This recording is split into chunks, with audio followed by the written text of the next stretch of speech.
हर हर महादेव। स्वागत है आप सभी का आज के हमारे इस बहुत ही महत्वपूर्ण वीडियो में। आज हम जानेंगे रुद्राभिषेक पूजन की सही विधि और शंकर जी का पूजन हमें अपने घर में अथवा मंदिर में किस प्रकार से नित्य ही करना चाहिए। तो उसकी मैं आपको दोनों विधि दूंगा, एक आती है विस्तृत विधि, एक आती है छोटी विधि। अब इसके पहले कि हम आगे बढ़ें तो मैं आपसे कुछ और कहना चाहता हूँ कि रुद्राभिषेक पर मैंने और भी वीडियो बना रखे हैं, जैसे रुद्राभिषेक पूजन क्यों किया जाता है, इससे हमें क्या लाभ मिलता है, फिर हम रुद्राभिषेक पूजन जल से करें, दूध, दही, घी, शहद, गन्ने के रस यानी कि हम किससे करें तो हमें किस वस्तु की प्राप्ति हो जाए, तो उसके ऊपर हमने अलग से वीडियो बना रखा है। और फिर रुद्राभिषेक पूजन की सामग्री क्या है और इसमें लगभग कितना खर्चा आता है, तो उन वीडियो को भी आप जाकर के देख सकते हैं। और पार्थिव शिवलिंग से संबंधित वीडियो भी मैंने बना रखे हैं कि जैसे पार्थिव शिवलिंग का हमें निर्माण किस प्रकार से करना चाहिए, उसके प्राण प्रतिष्ठा हमें किस प्रकार से करनी चाहिए, तो वो आप देख सकते हैं। आइए इस वीडियो में हम आगे बढ़ें। एक जानकारी मैं आपको और दे दूं कि इस वीडियो में मैं आपको मंत्र एक भी नहीं बताऊंगा, लगभग 5 मंत्र मैं आपको बताऊंगा खाली, छोटे छोटे, जैसे ओम केशवाय नमः, ओम माधवाय नमः, जैसे ओम नमः शिवाय इत्यादि। देखिए, अगर आपको विस्तृत सीखना है तो पुस्तकों में आपको मंत्र मिल जाएंगे, लेकिन पुस्तकों में विधि नहीं दी होती है, ठीक है। तो विधि अगर आपको सीखनी है तो आप इस वीडियो को ध्यान से देखिएगा और मंत्र आपको पुस्तकों में मिल जाएंगे। अब जैसे कुछ लोग प्रश्न करेंगे कि जैसे हमको अगर मंत्र ना आते हो तो हम कैसे करेंगे पूजा, तो देखिए, पूजा में मंत्रों का आवश्यक बहुत ज़्यादा होती है। तो अगर मंत्र आपको ना आते हो तो पहला काम आपको ये करना चाहिए कि आपको अच्छे से विधि सीख लेनी चाहिए। और फिर जैसे आप ओम नमः शिवाय कहकर भी पूजन कर सकते हैं, ना हो पाए तो जैसे जो गुरु मंत्र आपको मिला हो तो उसको पढ़ करके भी आप पूजा कर सकते हैं, ठीक है। लेकिन रुद्राभिषेक पूजन में आपको किसी आचार्य की ही सहायता लेनी चाहिए, अथवा अगर आप जैसे नित्य घर में जो है पूजन कर रहे हैं शंकर जी का, तो उसमें कोई आवश्यकता इसकी नहीं है। आइए बढ़ते हैं आगे। तो देखिए, मान लेते हैं कि अगर आप अपने घर में शंकर जी का पूजन अथवा रुद्राभिषेक करने जा रहे हैं तो आप किस प्रकार से करेंगे। तो देखिए, इसमें आपको ध्यान देना है पहले दिशा का। दिशा जब भी आप पूजन करेंगे शंकर जी का तो आपको चाहिए कि आप उत्तर दिशा की ओर मुख करके बैठे, यानी कि दक्षिण दिशा में आपको बैठना है, आपका मुख रहेगा उत्तर दिशा की ओर, ठीक है।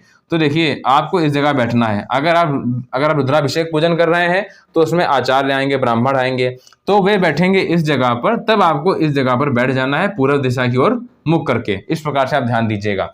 अब क्या करेंगे, देखिए, जब आप घर में पूजन करते हैं तो अंतर ये आता है मंदिर वाले से कि घर में आपको एक थाला अथवा एक पात्र खूब बड़ा सा आपको रखना पड़ता है, जिसमें कि आप एक लकड़ी की चौकी की स्थापना करते हैं बीच में, और उस पर फिर आप जो है शिवलिंग बनाते हैं, पार्थिव वाला अथवा नर्मदेश्वर शिवलिंग अगर आपके घर में होता है तो आप उसी को यहाँ पर विराजमान कर देते हैं। अब जैसे मंदिर में आप जब पूजन करते हैं तो शंकर जी पे आप जो चढ़ाते हैं तो उसके जल निकासी की व्यवस्था वहाँ पर पहले से होती है, तो वो जलाधारी में से होते हुए बाहर निकल जाता है। लेकिन जब आप घर में पूजन कर रहे होंगे तो जैसे जो कुछ भी आप शंकर जी पे अर्पित करेंगे तो वो फर्श वगैरह पे ना फैले, तो इसके लिए क्या करा जाता है, एक जो है बड़ा सा थाला वहाँ पर रख दिया जाता है। तो आपको इसकी व्यवस्था करनी है कि एक बड़े से थाले में अथवा किसी पात्र में आपको एक लकड़ी की चौकी पर एक सफ़ेद रंग का अथवा पीले रंग का आपको वस्त्र बिछा लेना है, और उसके ऊपर आपको पार्थिव शिवलिंग अथवा नर्मदेश्वर शिवलिंग की आपको स्थापना कर लेनी है। इतना करने के बाद अब आप क्या करेंगे,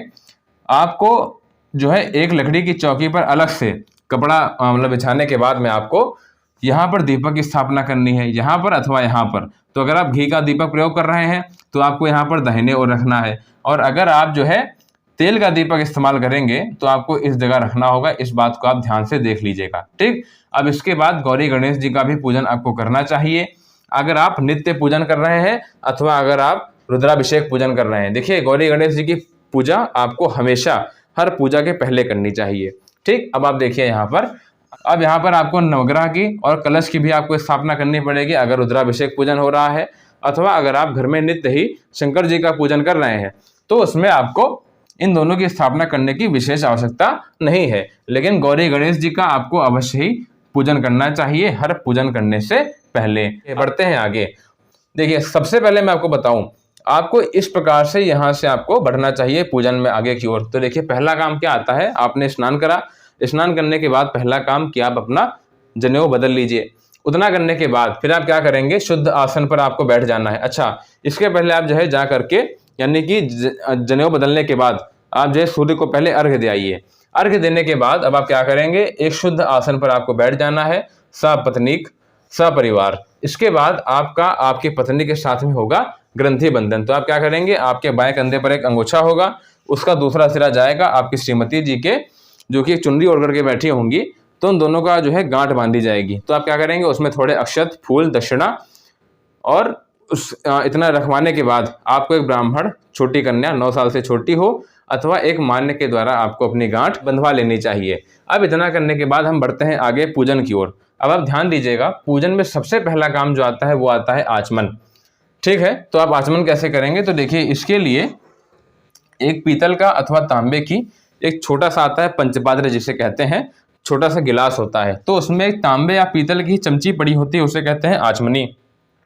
तो इसमें आपको गंगा जल अथवा शुद्ध जल आपको भर लेना चाहिए। अथवा अगर मान लो आपके पास ये ना हो तो आप क्या करेंगे, एक लोटे में आपको जो है आम का पत्ता रख करके आपको इस प्रकार से इससे काम चला लेना चाहिए, तब भी आपका काम चल जाएगा। अब क्या करेंगे, इसमें आपने जब जल भर लिया, अब पहला काम आता है आचमन। इस दाहिने हाथ को आप ध्यान से देखिएगा, इस अंगूठे को और जो किनारे वाली उंगली है इसको आपको अलग कर लेना है। इस प्रकार से हाथ को मोड़ लेना है और ये जो यहाँ पे थोड़ा सा गड्ढा बन गया है इसमें आपको जल लेना है। इसी आचमनी के द्वारा अथवा आम के पत्ते के द्वारा जल लीजिएगा, माथे में लगाइएगा। यहाँ पे नीचे 3 मंत्र लिख करके आ रहे होंगे, ओम केशवाय नमः, ओम माधवाय नमः, ओम नारायणाय नमः। हर बार जल माथे में लगा करके इस प्रकार से ग्रहण कर लीजिएगा। और चौथी बार में फिर आपको जल फिर से लेना है, दोनों हाथों को अच्छे से धो करके अंगूठे के यहाँ से जो होता है ना मूल भाग होता है, इससे आपको दोनों ओठ अपने पोंछ लेने हैं। फिर से जल लीजिएगा, दोनों हाथ अपने अच्छे से धो लीजिएगा। ये आपका हो गया आचमन। आचमन के बाद बारी आती है रक्षा दीप प्रज्वलन की, यानी कि जो रक्षा दीप हमने कहा था ना यहाँ पर कि घी का अथवा तिल का दीपक, तो किसी एक को बनाइएगा और अब इस दीपक को आपको प्रज्वलित करना है। तो आप माचिस लीजिएगा और दीपक को आप प्रज्वलित कर दीजिएगा। इसी के साथ साथ धूपबत्ती भी आप जो है जला लीजिएगा। इतना करने के बाद अब आपको इस दीपक का करवा देना है आचमन। कैसे कराएंगे, तो आपको इसी आचमनी में अथवा आम के पत्ते में आपको जल लेना है और चारों ओर दीपक के घुमाते हुए ला करके आगे अथवा किसी दोने में आप वहां पर टपका दीजिएगा। तो इस प्रकार से हो गया हमारा आचमन। अब देखिए आचमन जब जब हम आपसे कहेंगे तो इसका अर्थ यही होता है कि जैसे मान लीजिए दीपक है और दीपक का आपको मतलब करवाना है आचमन, तो आप क्या करेंगे, जल लेके जाएंगे, चारों ओर घुमाते हुए ला करके आपको आगे किसी दोने में टपका देना होता है। इसे ही कहा जाता है आचमन कराना। अब बारी आती है पवित्री धारण की। तो अगर आपके पास कुशा की पवित्री हो तो आप उसे पहन लीजिएगा। 2 कुशा की पवित्री दाहिने हाथ में पहनी जाती है और 3 वाली बाएं हाथ में पहनी जाती है। अगर आपके पास ना हो तो आपको अपने दाहिने हाथ की अनामिका उंगली जो ये वाली होती है, इस वाली में आपको एक पीतल, तांबा, सोना, चांदी इत्यादि की कोई भी एक अंगूठी पहन लेनी चाहिए, तो आपका काम चल जाएगा बड़े अच्छे से। अगली बारी आती है शुद्धिकरण। तो आपको अपने ऊपर, अपने आसन के ऊपर और समस्त पूजन सामग्री के ऊपर आपको गंगा जल आपको छोड़ना होता है। इस बात का आप ध्यान रखिएगा, इसे कहा जाता है शुद्धिकरण। अब अगली बारी आती है पृथ्वी स्पर्श की।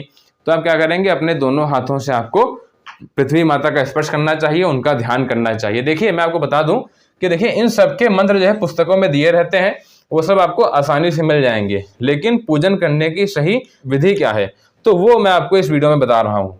अब इसके बाद बारी आती है भस्म व रुद्राक्ष की। तो देखिए शंकर जी का जो पूजन होता है उसका फल हमें तब तक नहीं मिलता जब तक हम माथे पर भस्म का त्रिपुंड और रुद्राक्ष की माला नहीं पहनते। तो आप क्या करेंगे, पुरुषों को चाहिए कि वे भस्म का त्रिपुंड लगावें और रुद्राक्ष की माला पहने। इतना करने के बाद जो महिलाएं हैं तो वे जो है रोली का टीका लगा सकती हैं अपने, अथवा चंदन का भी टीका लगा सकती हैं। इतना करने के बाद अब बारी आती है प्राणायाम और विष्णु भगवान का ध्यान करने की। प्राणायाम आप कैसे करेंगे कि दाहिने हाथ के अंगूठे के द्वारा आपको अपनी दाहिनी नासिका का जो क्षेत्र है उसे आपको बंद कर लेना है और बाईं नासिका के द्वारा आपको श्वास अंदर की ओर लेनी है। इतना करने के बाद जब आप ले लें तो दोनों उंगलियों जो होती हैं किनारे वाली, इसके द्वारा आपको बाईं नासिका को बंद कर लेना है और फिर कुछ समय तक श्वास आपको रोक के रखनी है। और जब आप छोड़ेंगे तो आप दाहिनी नाक से उस प्रकार आप छोड़ देंगे। तो इस प्रकार से आपको 3 से 5 बार करना है।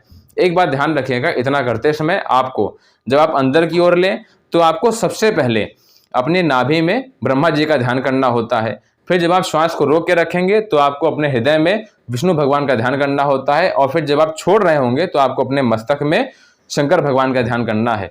ठीक, और फिर इतना करने के बाद जब प्राणायाम आप जो है कम से कम 3 से 5 बार कर लें, उसके बाद बारी आती है विष्णु भगवान का ध्यान करने की। ओम विष्णवे नमः, ओम विष्णवे नमः, ओम विष्णवे नमः 3 बार कह दीजिएगा, अथवा विष्णु भगवान का आप जिस प्रकार से आप उनकी छवि आज तक देखते चले आए हैं तो उसका आप ध्यान कर लीजिएगा।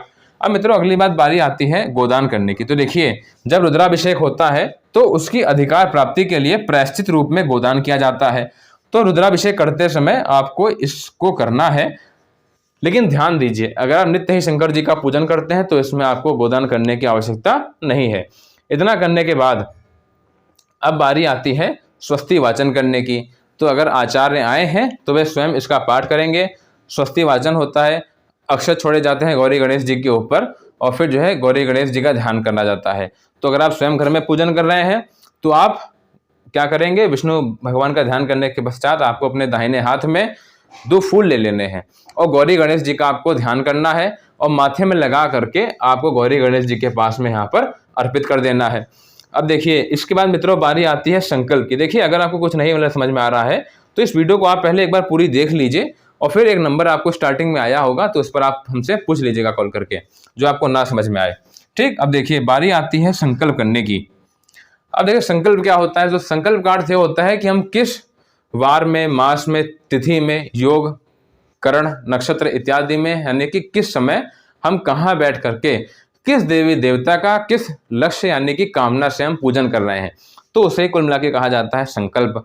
तो आप क्या करेंगे, देखिए अगर आचार्य आए हैं तो वे विधि विधान के द्वारा आपके लिए संकल्प पढ़ेंगे ही, लेकिन अगर आप स्वयं पढ़ना चाहते हैं संकल्प अथवा अगर आचार्य की व्यवस्था आपके लिए नहीं हो पाई है या जैसे आप नित्य पूजन कर रहे हैं तो आप किस प्रकार से करेंगे, तो मैं आपको हिंदी में कह दे रहा हूँ। जैसे बहुत लोगों के लिए मंत्र पढ़ना आसान नहीं होता तो मैं आपके लिए सिंपल कह रहा हूँ कि आप क्या करेंगे, एक पान के पत्ते में आपको दाहिने हाथ में एक पान का पत्ता आपको रख लेना है, उसमें एक सुपारी, कुछ दक्षिणा, कुछ अक्षत, रोली, दूर्वा और एक फूल आपको उसमें रख लेना चाहिए और फिर एक आचमनी आपको उसमें जल छोड़ लेना है। अब इतना करने के बाद आपको सबसे पहले अपने गोत्र का नाम लेना है, फिर अपना नाम लेना है।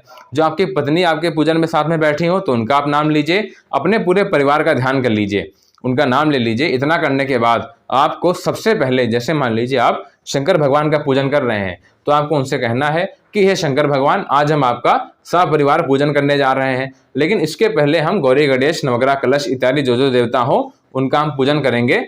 और इतना कहने के बाद आपकी जो मनोकामना है वह आपको उनसे कह देनी चाहिए और इतना करने के बाद आपको उसे माथे में लगा लेना है और यहाँ पर आपको गौरी गणेश जी के पास में अर्पित कर देना है। आप देखिए बहुत मतलब प्रश्न कर रहे होंगे कि गौरी गणेश जी का पूजन हमें किस प्रकार से करना है। तो देखिए अभी आपकी स्क्रीन पर एक फोटो आ रही होगी, तो मित्रों ये एक थंबनेल है मेरी वीडियो का, गौरी गणेश पूजन करना सीखें, तो उस पर जाकर के आप इस वीडियो को अवश्य देख लीजिएगा ताकि आपको गौरी गणेश जी का पूजन हमें किस प्रकार से करना चाहिए तो उसकी पूरी विधि आपको मालूम पड़ जाए। तो देखिए जब रुद्राभिषेक पूजन होगा तो गौरी गणेश जी का, नवग्रह और कलश, इन चारों का पूजन आपको करना है। अब मित्रों बहुत से लोग पूछेंगे कि गौरी गणेश जी का पूजन हमें क्यों करना है, तो देखिए इसके लिए मैं आपसे कहूं कि हमारे शास्त्रों में कहा गया है कि रविर विनायकस चंडी ईशो विष्णु तथैव च अनुक्रमेण पूजन्ते विक्रमेतु महद्भयम्, अर्थात हमें सबसे पहले सूर्य भगवान का, फिर गणेश भगवान का, फिर गौरा जी का, फिर शंकर भगवान का, फिर विष्णु भगवान, यानी कि हमें इसी क्रम में उनका पूजन करना चाहिए। तो देखिए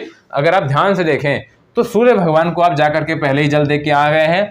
अब गणेश गौरी जी का आपको पहले पूजन करना चाहिए। ठीक, अब जब हम शंकर जी की ओर आगे बढ़ेंगे तो उसके पहले मैं आपसे कहूं कि शंकर जी की विशेष कृपा और आशीर्वाद को प्राप्त करने के लिए, उनकी विशेष कृपा दृष्टि को प्राप्त करने के लिए आपको उनसे पहले उनके पार्षदों का आपको पूजन करना चाहिए। आप ध्यान से देखिए यहाँ पर हमने अंत में लिखा है शिव, यानी कि सबसे पहले आपको गणेश भगवान, फिर गौरा जी, फिर कार्तिकेय, वीरभद्र, कुबेर, कीर्तिमुख, सर्प, फिर नंदीश्वर और फिर अंत में आपको शिव जी का पूजन करना चाहिए। मित्रों यही पूजन का सही क्रम होता है। अब आगे बढ़ते हैं। देखिए गौरी गणेश जी की पूजा आपने कर ली, कलश की पूजा भी आपने कर ली, अब बारी आती है कार्तिकेय, वीरभद्र, कुबेर इत्यादि इन सभी की। तो अब देखिए क्या करेंगे, इन सभी के आपको मान लीजिए मंत्र नहीं आते हैं तो देखिए जो देवता है, जैसे मान लीजिए नंदीश्वर जी, आप क्या करेंगे, आपको इनका मंत्र ना आता हो तो आप ऐसे कहेंगे कि ओम और डैश की जगह पर आपको लिख लेना है नंदीश्वर देवाय नमः। तो इस प्रकार से नंदीश्वर जी के लिए आपका मंत्र बन गया। फिर जैसे गौरा जी को आपको कुछ अर्पित करना है तो आप क्या करेंगे, यहाँ पर डैश में आपको भर लेना है कि ओम गौरी देवे नमः। तो इस प्रकार से आपका मंत्र बन जाएगा। ठीक है, तो देखिए अगर आपको मंत्र ना भी आता हो तो आपको इस प्रकार से जो है कर लेना है कि ओम कार्तिकेय देवाय नमः, ओम वीरभद्र देवाय नमः, ओम कुबेर देवाय नमः। इस प्रकार से आपका देवों के लिए ये मंत्र हो जाएगा और देवियों के लिए आपका ये मंत्र हो जाएगा। इसको आप ध्यान रखिएगा। अब जब शंकर जी पे आप अर्पित करेंगे कुछ भी, तो आपको जो है पंचाक्षर मंत्र जो है ओम नमः शिवाय, तो उसका आपको जाप करते रहना चाहिए। अब मित्रों आइए बढ़ते हैं पूजन विधि की ओर। इसके पहले आपको कुछ बातें जान लेना आवश्यक है। पहली यह कि शंकर जी का पूजन हम कौन से शिवलिंग में कर रहे हैं। जैसे अगर आप पार्थिव शिवलिंग में कर रहे हैं तो गौरी गणेश कलश की पूजा के पश्चात आपको पार्थिव शिवलिंग की पहले प्राण प्रतिष्ठा करनी पड़ेगी। तो उसके लिए हमने अलग से वीडियो बना रखा है, वहां पर जा करके पार्थिव शिवलिंग की प्राण प्रतिष्ठा हमें किस प्रकार से करनी चाहिए, उसकी सही विधि क्या है, उसे जाकर के आप देख लीजिएगा। लेकिन अगर आप मंदिर में शंकर जी की पूजा कर रहे हैं तो मंदिर में हमें ना तो कोई आह्वान करना पड़ता है और ना ही कोई प्राण प्रतिष्ठा करनी पड़ती है। और इसी प्रकार से अगर हम घर में भी कर रहे हैं तो घर में या तो हम जो है पार्थिव में करेंगे और या तो हम जो है नर्मदेश्वर शिवलिंग में करेंगे। तो नर्मदेश्वर में भी किसी भी देवी देवता का ना तो आह्वान होता है और ना ही उनका विसर्जन होता है। तो आपके पास दो ऑप्शन है। अगर आप पार्थिव शिवलिंग में करेंगे पूजा तो आपको क्या करना पड़ेगा, आपको पहले उनकी प्राण प्रतिष्ठा करनी पड़ेगी। और अगर आप नर्मदेश्वर शिवलिंग की पूजा कर रहे हैं तो आपको इसमें आह्वान प्राण प्रतिष्ठापन कुछ भी नहीं करना। आप क्या करेंगे, सीधे आपको एक बेलपत्री लेनी है, थोड़े अक्षत थोड़े फूल। अब गौरी गणेश जी की पूजा चूंकि आप उस वीडियो को देख करके कर चुके हैं, अब बारी आती है कार्तिकेय जी का पूजन करने की। तो आप क्या करेंगे, सिर्फ आपको एक बेलपत्री लेनी है, थोड़े अक्षत लेने हैं, थोड़े फूल लेने हैं और यहाँ पर आपको उनका नाम लिख लेना है कि ओम कार्तिकेय देवाय नमः। उनका ध्यान करिए, माथे में लगाइए और शिवलिंग पर अर्पित कर दीजिए। फिर अगली बारी आती है वीरभद्र की, तो आपको कहना है ओम वीरभद्र देवाय नमः, माथे में लगाइए, यहाँ पर अर्पित कर दीजिए। फिर ओम कुबेर देवाय नमः, फिर से आपको लेना है एक बेलपत्री, अक्षत फूल माथे में लगाना है, यहाँ पर अर्पित कर देना है शंकर जी के ऊपर।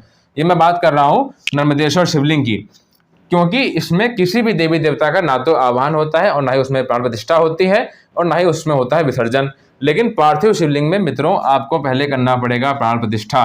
और जो ये जो यहाँ पे देवी देवता लिखे हैं ना, कार्तिकेय वीरभद्र कुबेर कीर्तिमुख इत्यादि, तो पार्थिव शिवलिंग में ही बगल में छोटी छोटी टिकियां बनती हैं, उसी में जो है इन सभी का आह्वान पूजन होता है। तो आपको इस बात का ध्यान रखना है। अब जब इन सभी का पूजन आप कर लीजिए तो अंत में बारी आती है शंकर भगवान का पूजन करने की।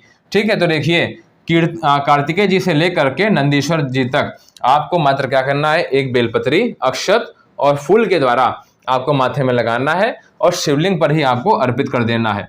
ठीक, अब अगली बारी आती है शंकर भगवान की। अगर आपको कुछ भी समझ में नहीं आता है तो नीचे आपको फ़ोन नंबर दिया रहेगा, उस पर आप हमको फ़ोन करके पूछ लीजिएगा। अब आइए बढ़ते हैं कि शंकर भगवान जी का पूजन हमें किस प्रकार से करना है। आइए अब हम बढ़ते हैं पूजन विधि की ओर। यहाँ पर मैंने जो पूजन सामग्री लिख रखी है तो इसको लेकर के आपको एक बहुत ही विशेष बात ध्यान में रखनी है कि इसके पहले मैंने यहाँ पर क्रम लिखा था गणेश, गौरी, कार्तिकेय, कीर्तिमुख इत्यादि। तो आप क्या करेंगे, इस सभी सामग्री को आप उन देवी देवताओं पे इसी क्रम में अर्पित करेंगे। जैसे मान लीजिए रोली है तो सबसे पहले आप इसे अर्पित करेंगे गणेश भगवान पर, फिर गौरा जी पर, फिर कार्तिकेय जी पर और फिर करते कराते आप इसी क्रम में यहाँ पर शिव जी पर अंत में अर्पित कर देंगे। ये बात आपको ध्यान रखनी है।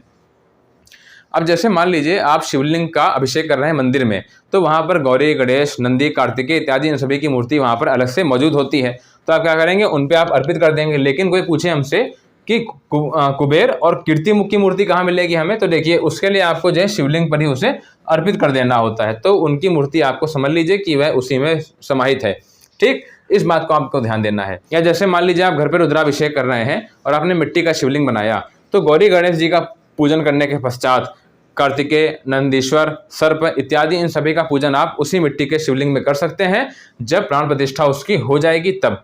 आइए बढ़ते हैं पूजन विधि की ओर। पहला आता है आवाहन। तो देखिए पार्थिव शिवलिंग में आवाहन किया जाता है, नर्मदेश्वर में अथवा किसी अन्य प्राण प्रतिष्ठित शिवलिंग में हमें आवाहन की आवश्यकता नहीं होती। लेकिन फिर भी आप क्या करेंगे, एक बेलपत्री आपको लेनी है, माथे में लगा लेना है, शंकर जी का ध्यान कर लेना है और शंकर जी के ऊपर आपको उसे यानी कि शिवलिंग पर उसे आपको अर्पित कर देना है। और फिर अगला आता है आसन। आसन के लिए भी आप बेलपत्री एक शंकर जी पर अर्पित कर दीजिए। अब मित्रों अगली बारी आती है पाद्य की। तो पाद्य का अर्थ होता है भगवान के चरणों को धुलाना। तो देखिए अगर जो है अलग अलग मूर्तियां हो तो आपको उन सभी पर उसी क्रम में अर्पित करना है। जैसे पहले गणेश भगवान पर, फिर जो है गौरा जी पर, इस क्रम में आप अर्पित करिएगा।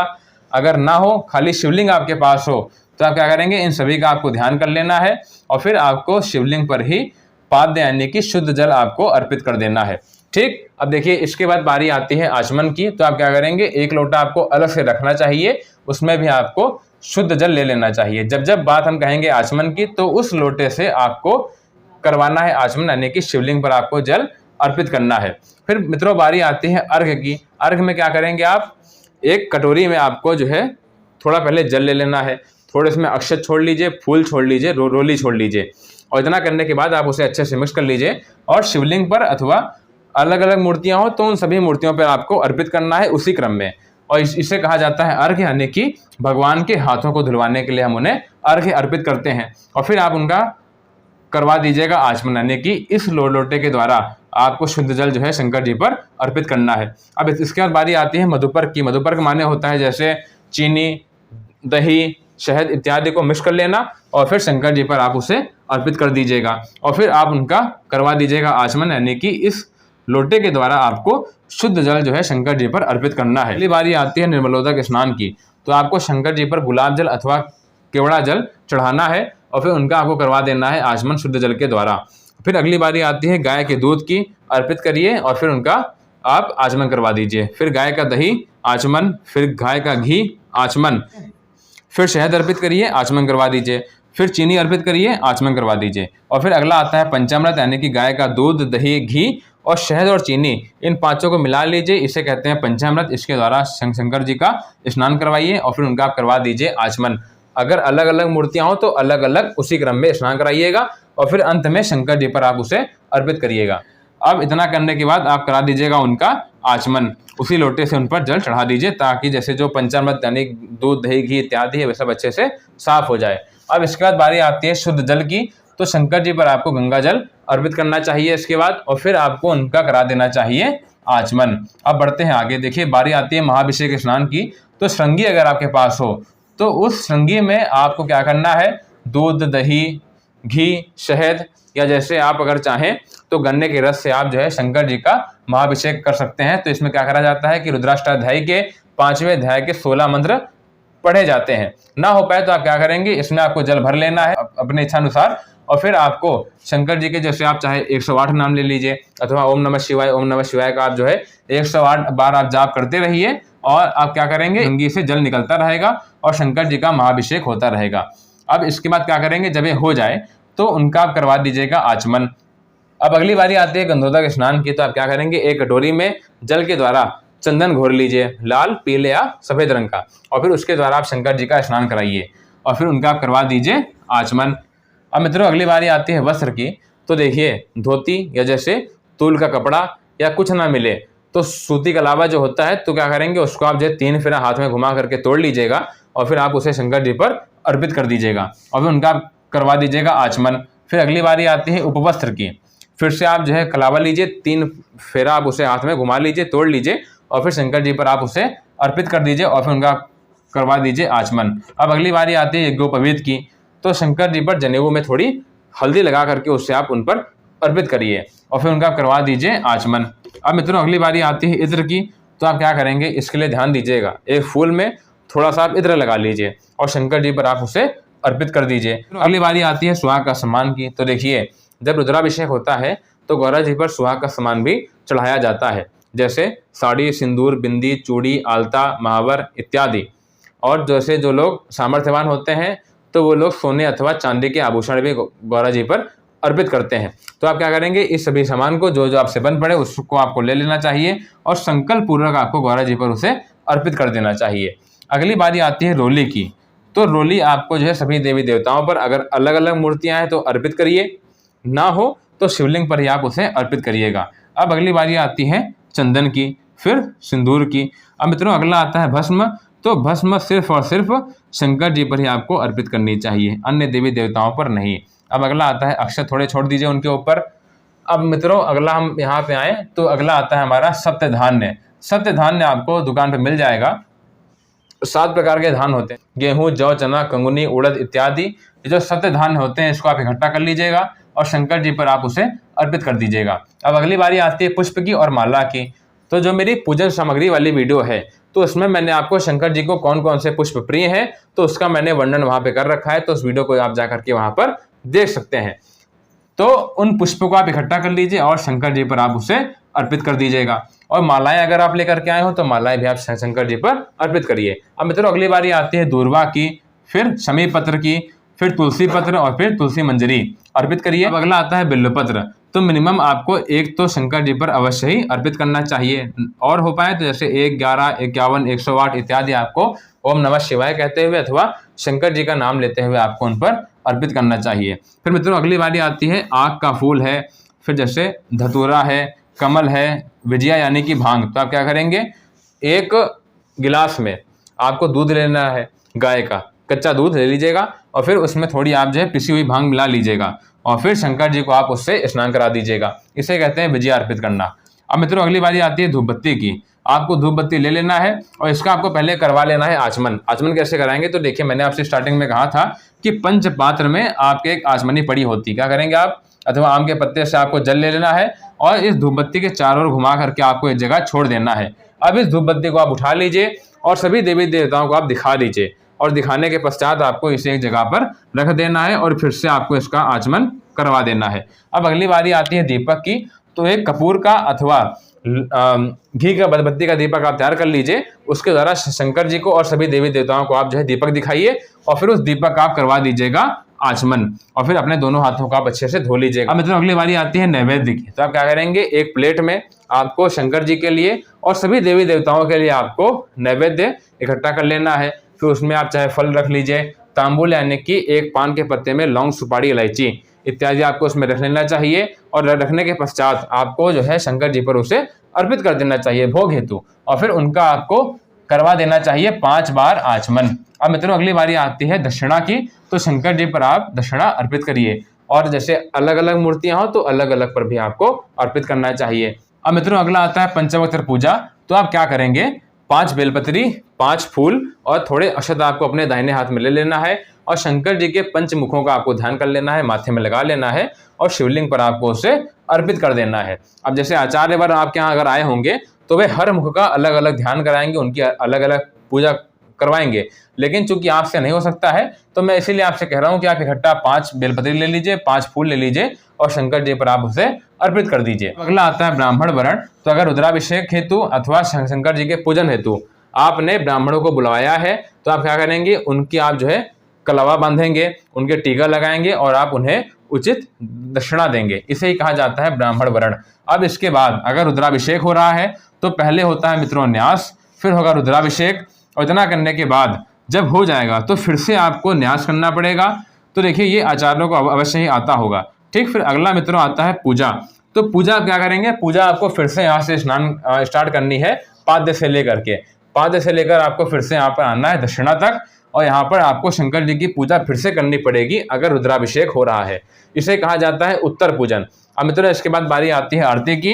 एक प्लेट में अथवा एक थाली में आपको रोली के द्वारा स्वास्तिक का निर्माण कर लेना है, उसमें थोड़े अक्षत आपको छोड़ लेने हैं, थोड़े से फूल आपको छोड़ लेने हैं और फिर आपको उसमें 5 मुख वाला दीपक आपको लेना है या फिर आप जैसे 5 अलग अलग दीपक आप ले सकते हैं। तो घी की बत्ती का अथवा कपूर का आपको दीपक 5 तैयार कर लेने हैं और फिर आपको जो है शंकर जी की आरती करनी है। अपने स्थान पे आप खड़े हो जाइए और शंकर जी की छवि आप जैसी आज तक देखते हुए चले आए हैं तो आपको उसका ध्यान करना चाहिए और फिर आपको शंकर जी के चरणों में पहले 4 बार आरती करनी है। फिर आपको उनकी नाभि मंडल का ध्यान करना है, उसमें 2 बार आपको उनकी आरती करनी चाहिए। फिर आपको शंकर जी के मुख का ध्यान करना है, यानी कि उनके आपको चेहरे का ध्यान करना है और फिर आपको उनके चेहरे में 1 बार आरती करनी है। फिर शंकर जी के समस्त अंगों का ध्यान करते हुए आपको हर एक अंग में 7 बार आरती करनी चाहिए। यही मित्रों आरती का मुख्य विधान कहा गया है। अब अगली बारी आती है मंत्र पुष्पांजलि की। अपने स्थान पर बैठ जाइए, आरती की थाली का आप करवा दीजिएगा आचमन, यानी कि जल लेकर के चारों ओर घुमाते हुए उसका ऐसे करके आचमन करवा दीजिएगा। इस प्रकार से उसका आचमन हो गया। थोड़ा अपने दोनों हाथों को आप धो लीजिएगा, आरती ले लीजिएगा, है ना, इस प्रकार से, और फिर से आपको जो है अपने हाथ धो लेने चाहिए। अब मित्रों अगली बारी आती है मंत्र पुष्पांजलि की। तो आप क्या करेंगे, 2 फूल आपको अपने हाथ में लेने हैं और फिर आपको शंकर जी का मन ही मन ध्यान करना है, माथे में लगा लेना है और फिर उन्हीं पर आपको उसे 2 फूलों को अर्पित कर देना चाहिए। अगला आता है प्रदक्षिणा। तो अपने स्थान पर आप खड़े हो जाइए। चूंकि शंकर जी की आधी प्रदक्षिणा होती है तो आपको उनकी आधी प्रदक्षिणा कर लेनी चाहिए। अब अगला आता है प्रणाम। तो शंकर जी को आप साष्टांग प्रणाम करिए।